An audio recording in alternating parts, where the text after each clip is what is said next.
Olá,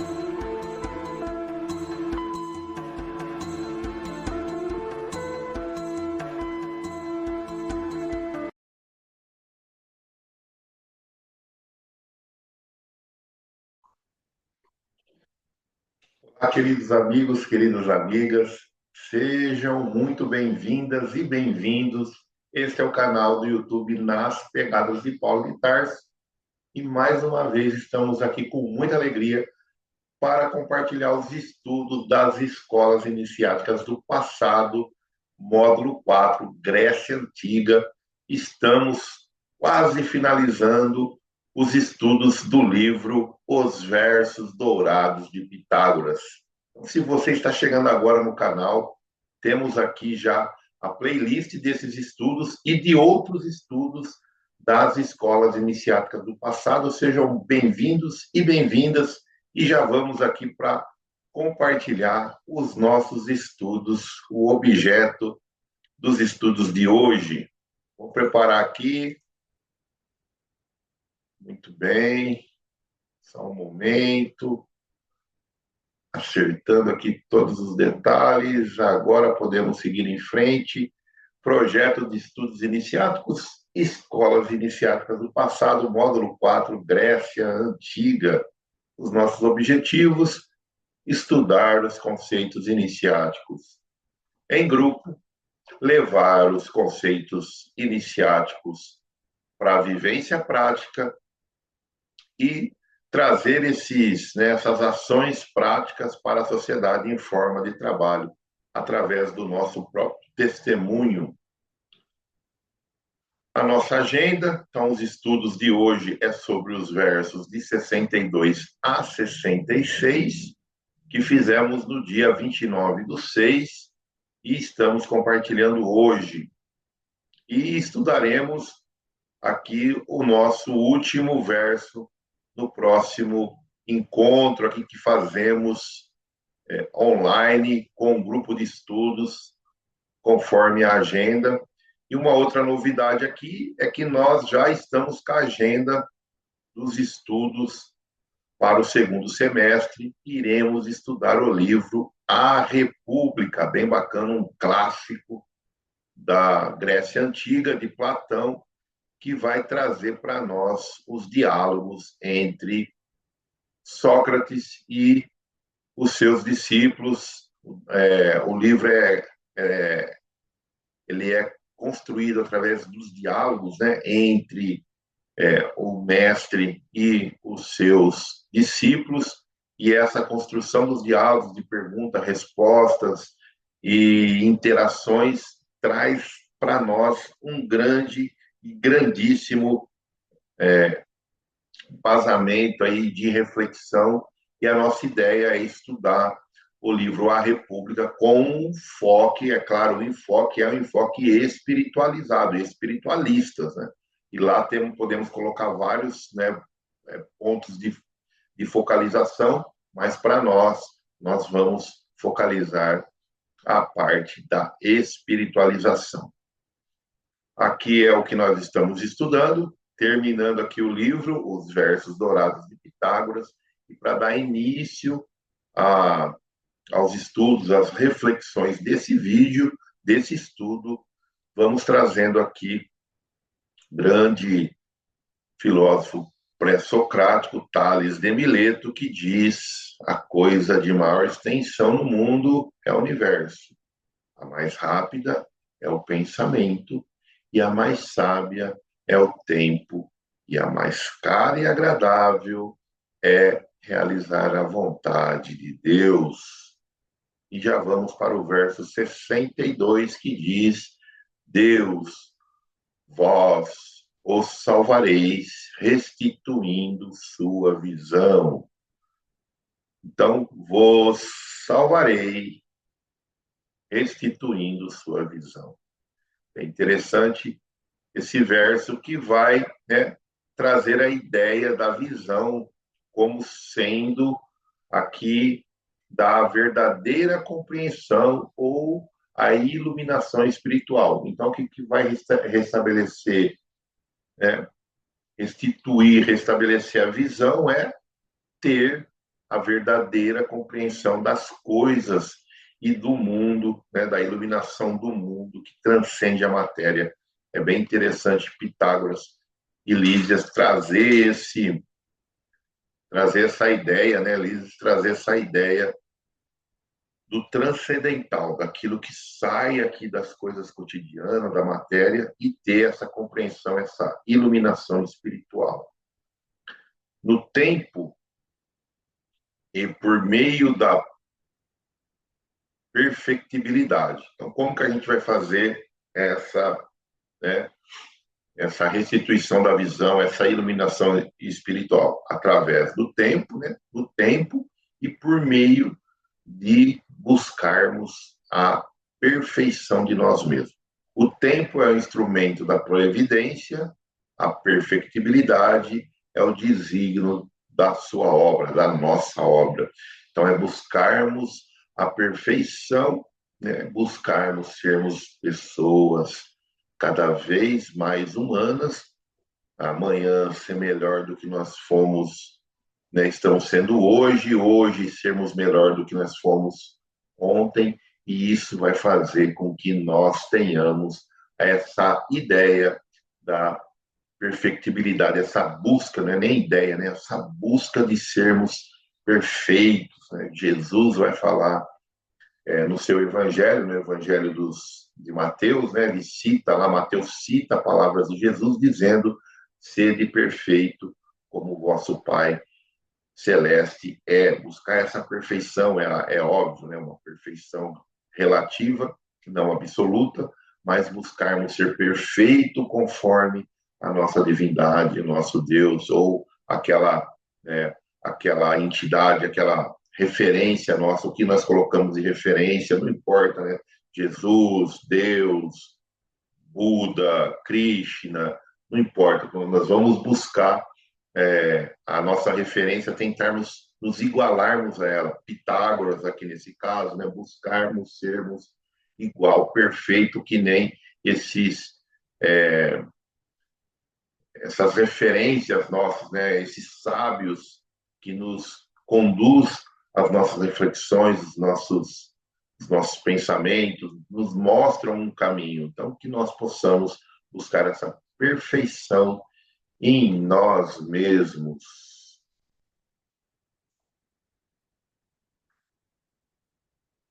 Muito bem, então vamos seguir em frente. Aqui vai falar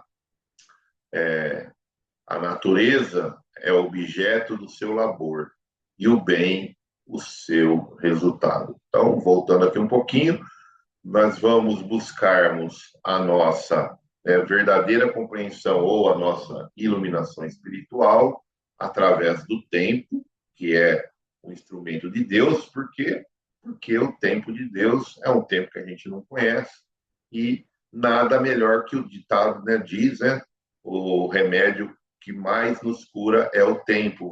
O tempo vai passando e nós vamos se modificando, buscando a perfeição através das nossas obras. E a natureza pode ser o nosso meio, né, de buscarmos a criação das nossas obras e buscarmos a perfectibilidade e obtendo o resultado através das nossas boas ações. Indo para o próximo verso, o verso 63, mas não cabe aos seres humanos cuja raça é divina, mas não cabe aos seres humanos, desculpa que tem um ponto ali, eu preciso da entonação correta, senão perde o sentido do verso, né? Mas não cabe aos seres humanos cuja raça é divina. Então, vou voltar um pouquinho aqui, no 62, né, que ele diz assim, ó, Deus vos salvará restituindo a visão. Quer dizer que Deus vai nos salvar, né, restituindo a visão. Só que ele continua, mas não, cabe a nós, ser humano, cuja nós já temos a raça divina. Então, Deus está lá para nos apoiar, mas a nossa parte precisa ser feita, cabe a nós, né? Porque nós já temos a divindade dentro de nós. O único remédio do mal, independente de qual seja a sua causa, é o tempo. Quando eu me deparei com esses ensinamentos, né? Comecei a estudar, a refletir, a tentar entender. Isso aqui faz uma ligação muito intrínseca com os preceitos espíritas, né? Que vem falar que todos nós somos predestinados a sermos, na simbologia evangélica, é claro, a sermos anjos, nos tornarmos anjos, espíritos celestes, espíritos puros. E isso está na codificação de Kardec. E o que vai fazer eu me transformar em um espírito celeste, em anjo, né? Em deuses com letra minúscula? O que vai fazer eu me transformar num Deus com letra minúscula? O tempo. Porque com o tempo eu vou me aprimorando, eu vou me transformando, eu vou me tornando cada vez, né, um espírito mais depurado, mais sábio, que controla mais as ações, que deixa, né, ser menos influenciado, cada vez menos influenciado pela matéria, e isso vai me transformando num ser celeste, né? E isso está na codificação do Kardec, no Evangelho segundo o Espiritismo, a gente pode olhar lá no Livro dos Espíritos, esta evolução, né? São as categorias dos mundos e também as categorias dos espíritos, né? Os tipos de espírito que existe, as ordens, lá ele chama de ordem, a ordem espiritual de cada espírito. Então, essas ordens elas vão evoluindo com o passar do tempo. E quando vai falar que o melhor remédio, não importa o mal que a gente fez, não importa, nós seremos celestes. E é duro ouvir isso, né? Se a gente fazer uma analogia aqui, pensar em, em um ponto central de uma pessoa que trouxe, né, assim, numa história recente, um mal muito grande para a humanidade, né? Fez muita gente sofrer. O que a gente chama de mal? É quando a nossa ação faz o que está à nossa volta sofrer, ter dor, né? Causar dor, sofrimento. Se a gente pegar esse personagem Hitler, o Hitler é um que vai personificar esse sofrimento de muita gente. Mas mesmo ele, pelo entendimento aqui dos versos dourados de Pitágoras, se a gente vai lá na Bíblia, né? Jesus vai falar: nenhuma das minhas ovelhas se perderão. Então é nenhuma. E todos nós somos ovelhas. Só que umas desgarram, né? Não se perderão, mas desgarram, sai do caminho. Aí demora para voltar ao caminho. Então, nessa analogia que estamos tentando aqui criar, Hitler vai ser um desses espíritos que se desgarrou aí do rebanho de Jesus, né? Segundo a teoria de Jesus. Para Krishna é outra teoria, né? Para o hinduísmo ou para a Índia antiga, o Egito antigo é outra teoria, para a China antiga é outra teoria, não importa, o cristianismo é outra teoria, mas todas elas vão se convergir nessa ideia de autoiluminação, de transcendência da matéria, de evolução, de iluminação, e isso, qual que é o remédio para acontecer isso? O tempo. Então, para todas, o tempo é um fator predominante. A providência ministrada do Altíssimo emprega esse remédio e, por meio da perfectibilidade dele resultante, tudo conduz ao bem. Então, vai fazer com que as nossas ações vão sendo conduzidas, né, para o bem a partir do momento que nós entramos nesse ciclo de resgate.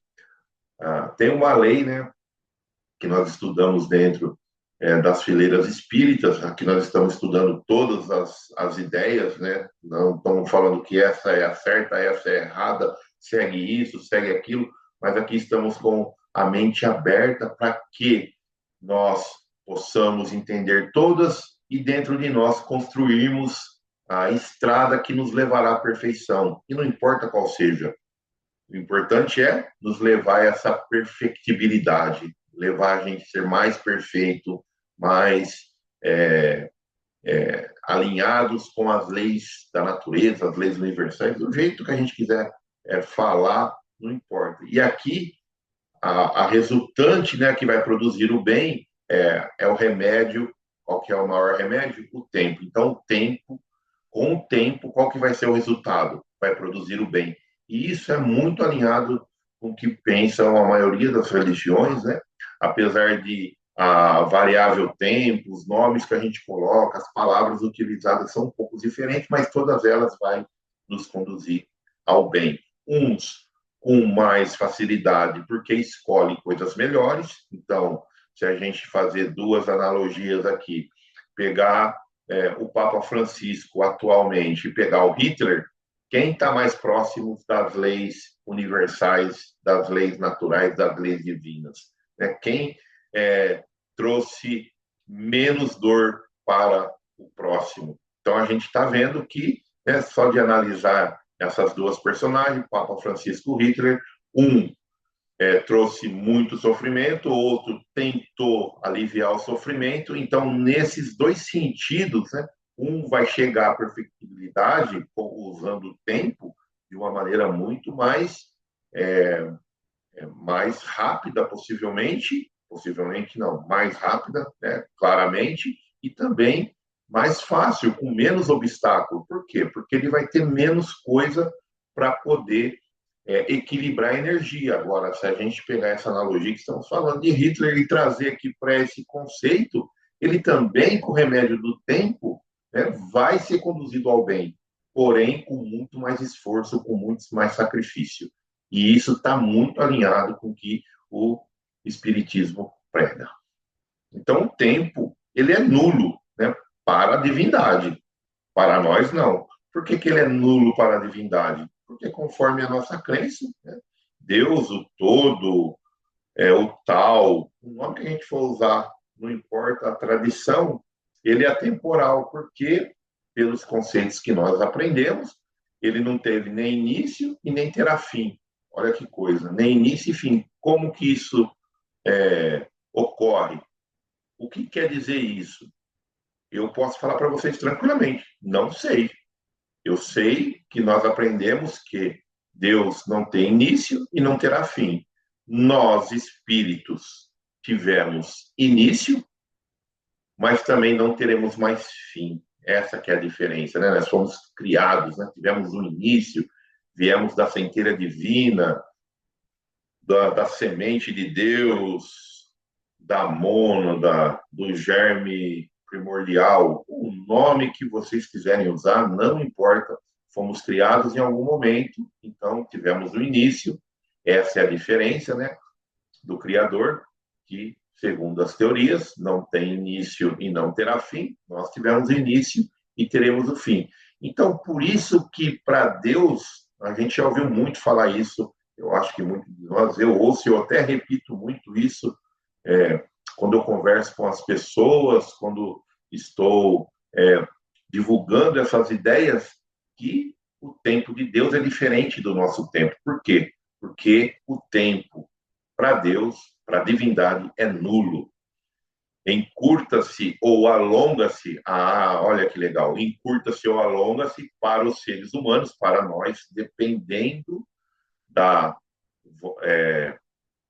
da vontade deles coincidir com a ação providencial ou desta deferir. Ou vai coincidir ou vai ser diferente da ação previdencial. Olha que legal. É exatamente o que nós estávamos falando anteriormente, né? Fazendo analogia do Papa com Hitler. Aqui fica muito claro. Por quê? Para Deus, o tempo é nulo. Nulo. Ele não afeta, né, a variável tempo. Para nós, né, que somos a criação, a criatura, os filhos de Deus, né, o nome que a gente quiser dar, o tempo nos influencia, ele está diretamente ligado a nós e nós não podemos, né, deixar o tempo nulo. Para nós, o tempo não vai ficar nulo. E isso vai fazer com que o tempo se encurta ou se alonga. Para que o tempo se encurtar ou se alongar?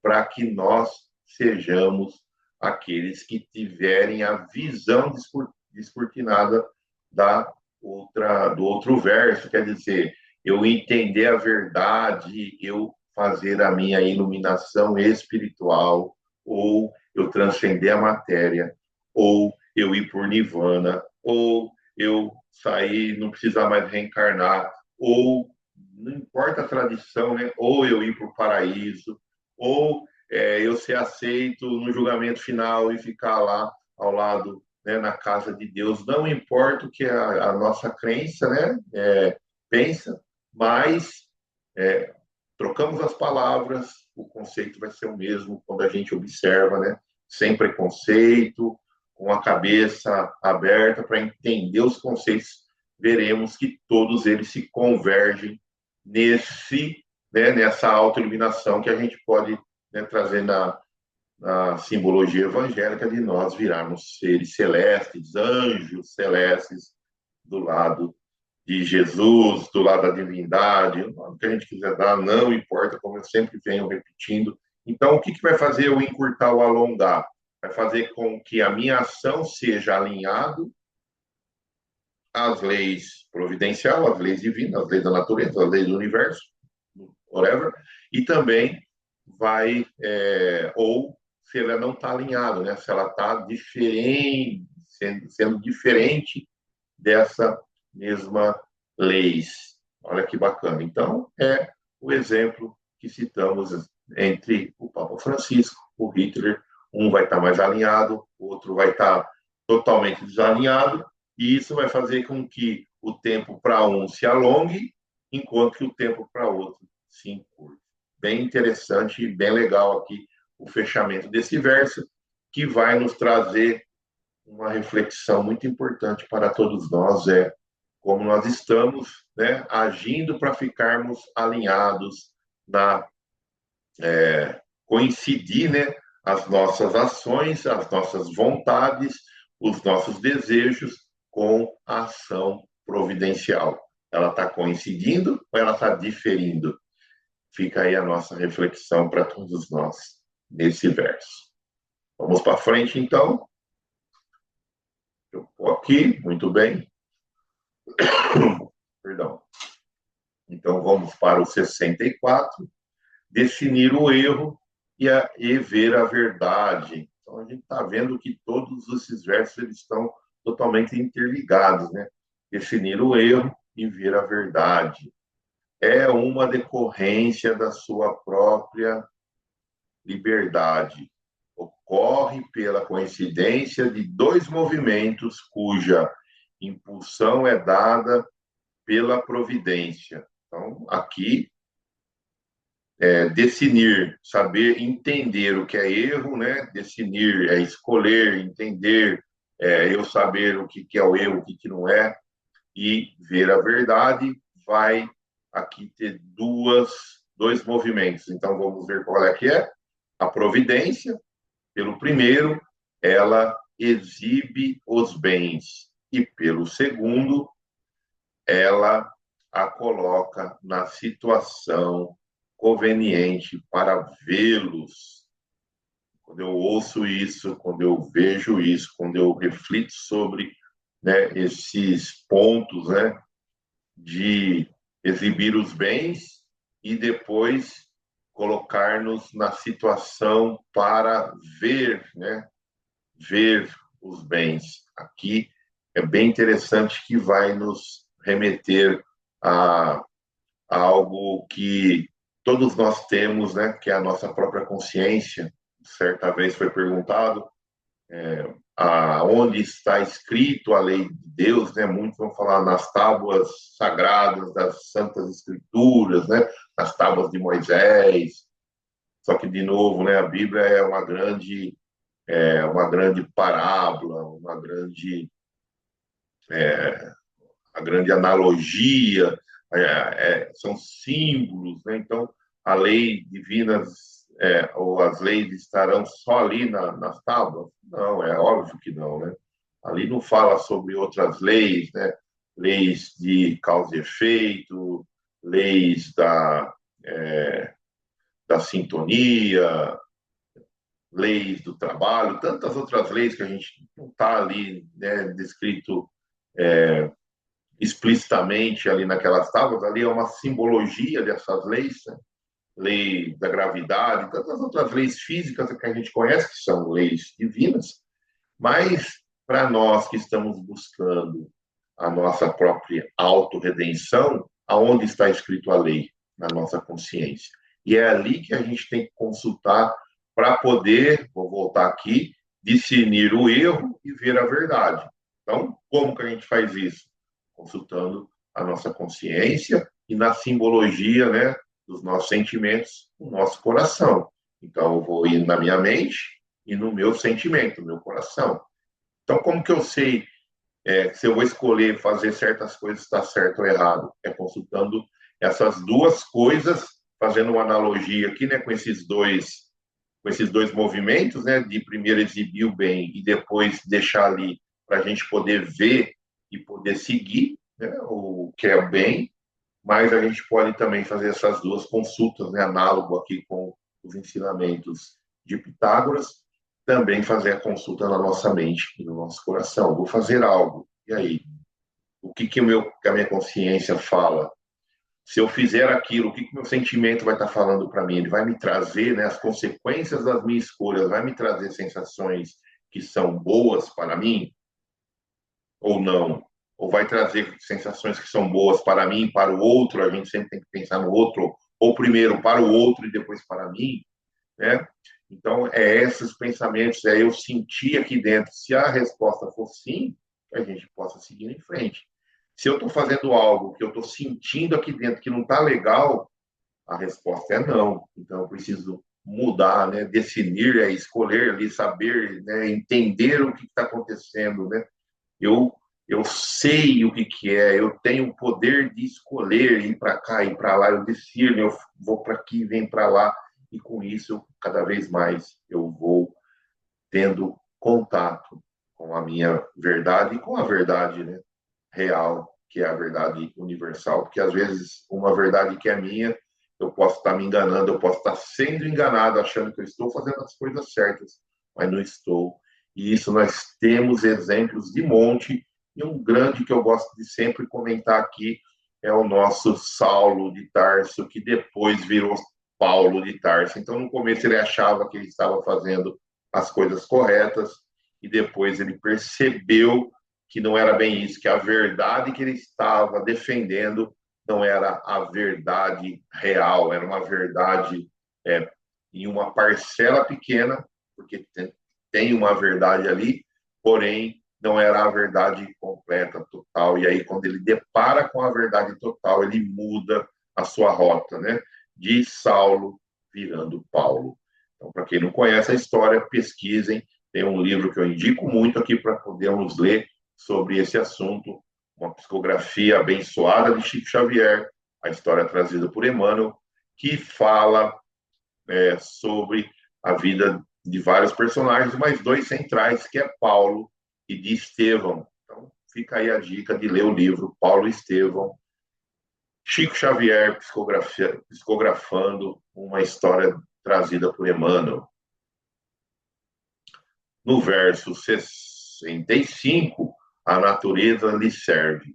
E isso é muito, muito conhecido hoje, né, nas nossas terapias. Olha só, em nossas terapias, né, de usar a natureza como uma ferramenta de equilíbrio, como uma ferramenta de buscar a tranquilidade, como uma ferramenta de buscar energias, né? Olha que legal. Quem é que, né, não contempla a natureza, ou está numa cachoeira, ou num rio, num bosque, num jardim, na praia, né, no litoral, que traz aquela energia da natureza, como que a gente consegue ir se renovando, muitas vezes, né, mentalizando ali, acalmando a nossa mente, buscando o reequilíbrio.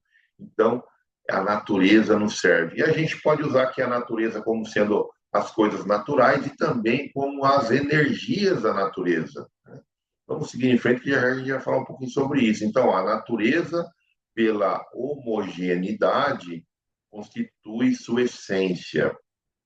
Ensina aos seres humanos a ver além do alcance dos seus sentidos e transporta-os, por analogias, de uma região para outra e desenvolve suas ideias. A perfectibilidade, que aí se manifesta a favor do tempo, atrai a perfeição. Olha só. Então, ele está falando que o livro vai trazer isso para nós, né? Que a gente consegue através da natureza, e podemos usar de novo a natureza como sendo as leis naturais, né? As leis universais, as leis divinas, o nome que a gente quiser utilizar. E quando a gente se depara com a natureza, e pode ser também a natureza mesmo aqui, os meios naturais, o ambiente natural da nossa terra, que ela é muito rica, que tem uma energia muito boa.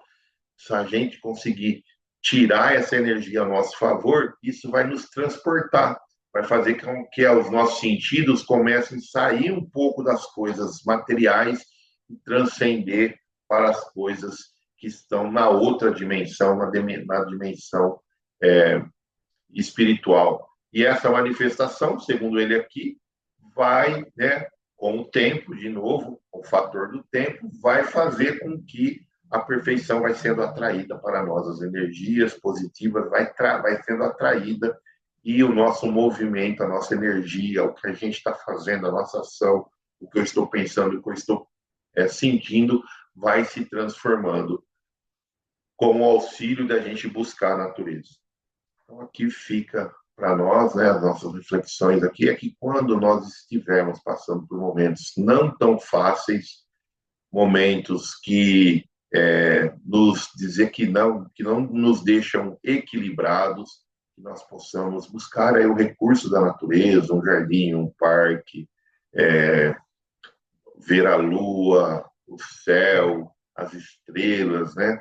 Então, recentemente aqui nós estamos vendo também o comecinho da noite, uma lua gigante nascendo aqui no horizonte, né? Quando ela tá surgindo no horizonte, ela é bem enorme, uma lua cheia bonita. Então, essa energia, né, de contemplação, de pensar na criação, pensar em Deus, vai nos renovando o pensamento e também os sentimentos, que nós possamos, assim, utilizarmos dessas energias que estão a nosso favor, energias cósmicas que estão a nosso favor para nos nutrir, nos reequilibrar, nos sustentar.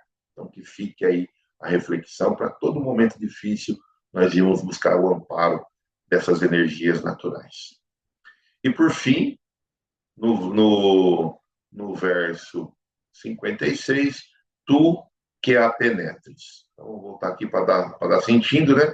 A natureza lhe serves, tu que a penetres. Né? Essa divisão está lá feita no livro que nós estamos vendo, nós estamos acompanhando, por isso que está separado aqui, para podermos chegar aí ao verso 72, que são os versos dourados de Pitágoras, e aqui nesse último verso aqui dos nossos estudos de hoje, vamos, né, que tu que a penetras, que é a natureza, né, o ser humano é o veículo que une, isso aqui é muito legal, a divindade à matéria, que liga o céu e a terra. Então, olha só, nós somos aquele veículo que estamos aqui, o ser humano, que está ligando a matéria à divindade. Por isso que a gente sempre fala, né, o céu, a terra, a gente sempre fala que, às vezes, nós estamos esperando algum milagre divino acontecer na nossa vida, a ajuda divina que a gente pede nas nossas preces, nas nossas rezas, nas nossas orações, né?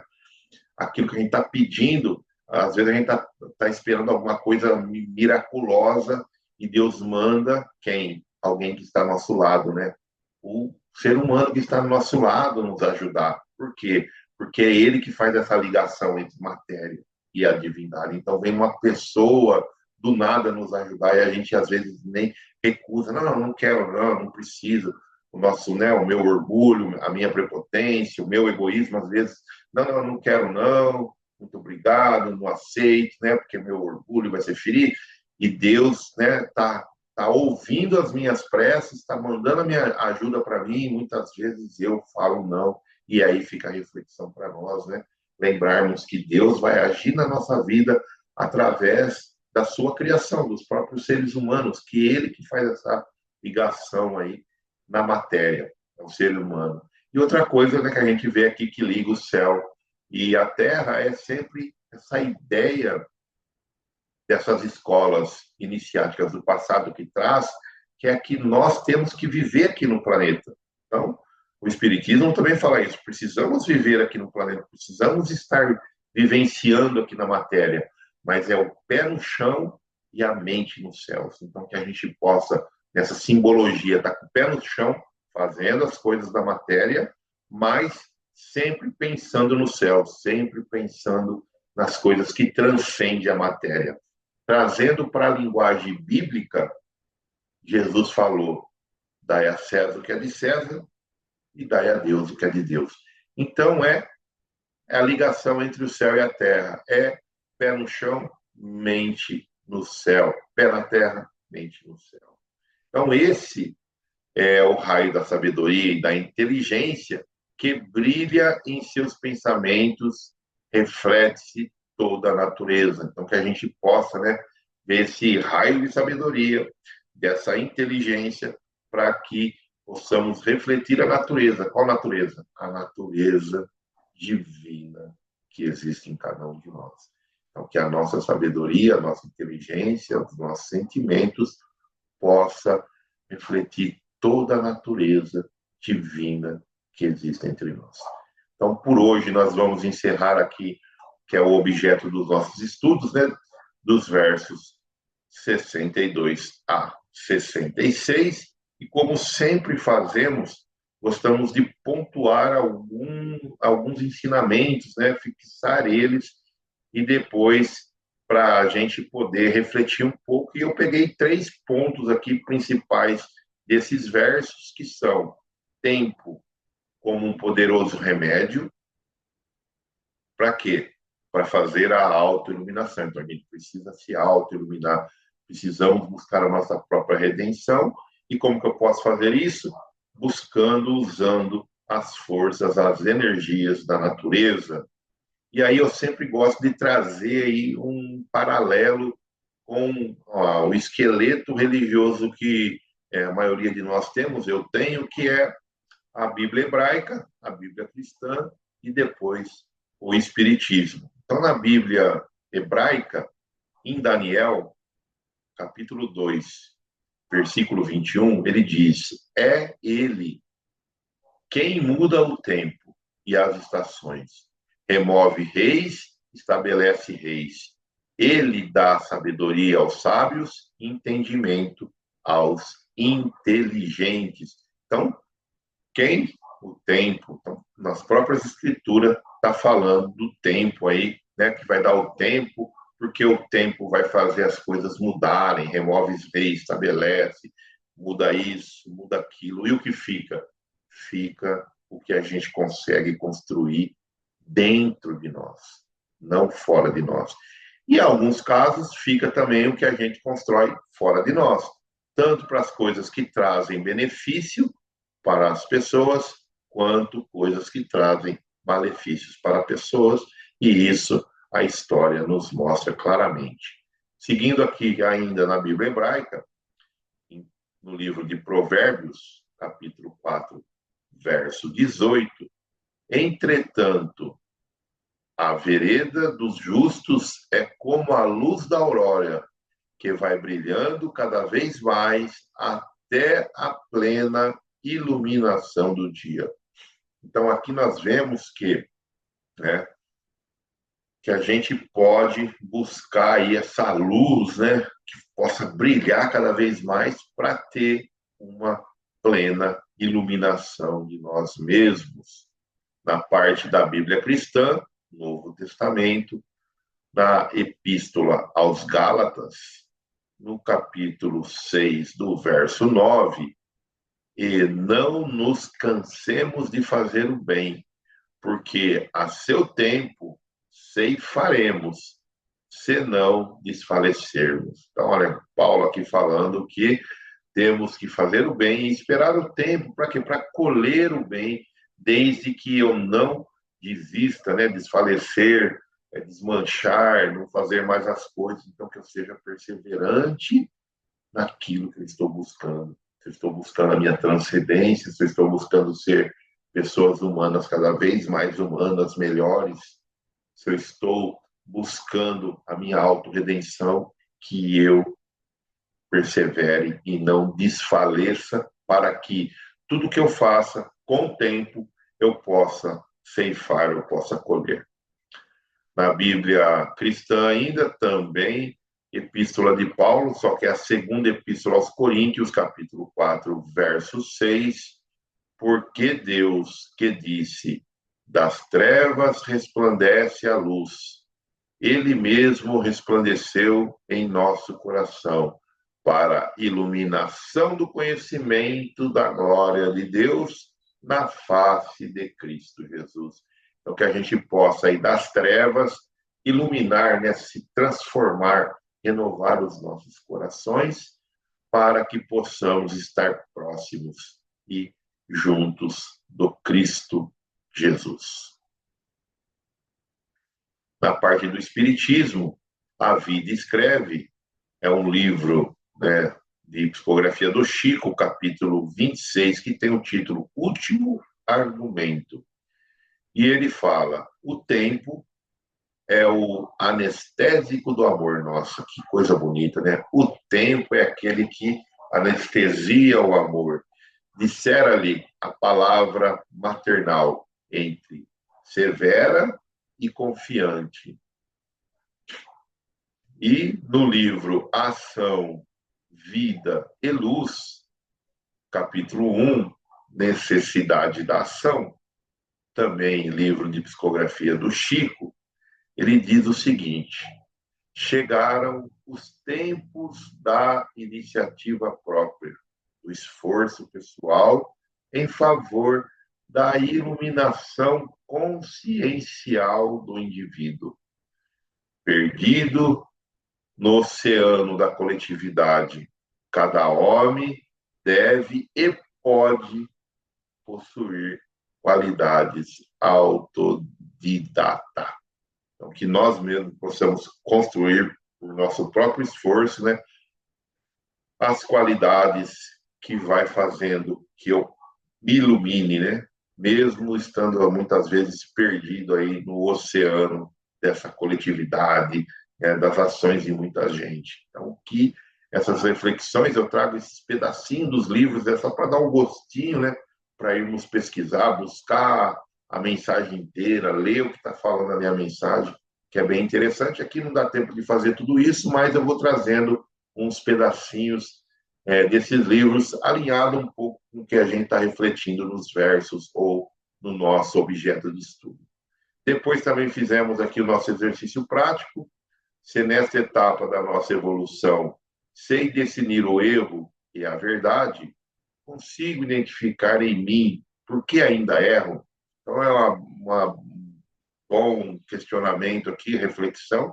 Lá nós discutimos que era o momento da partilha, lá onde, no nosso grupo de estudo, então lembrando sempre que esses vídeos, eles saem de um grupo de estudo que nós fazemos a cada 15 dias, mais ou menos, aos domingos, e aí esse material, para não ficar só com, né, entre o pessoal do grupo, eu acabo trazendo aqui para todos nós podermos também refletir para as outras pessoas que não podem, né, por algum motivo, estar ali no grupo, e eles conseguem aqui ver o material aqui pela o canal do YouTube do projeto Nas Pegadas de Paulo de Tarso. Então, todas essas reflexões a gente discute lá no dia, cada um coloca o seu ponto de vista. Aqui, é claro, não dá para a gente fazer isso, mas eu gosto de trazer sempre para que quem está acompanhando aí de casa, quem chegou agora, possa também pensar, refletir, né?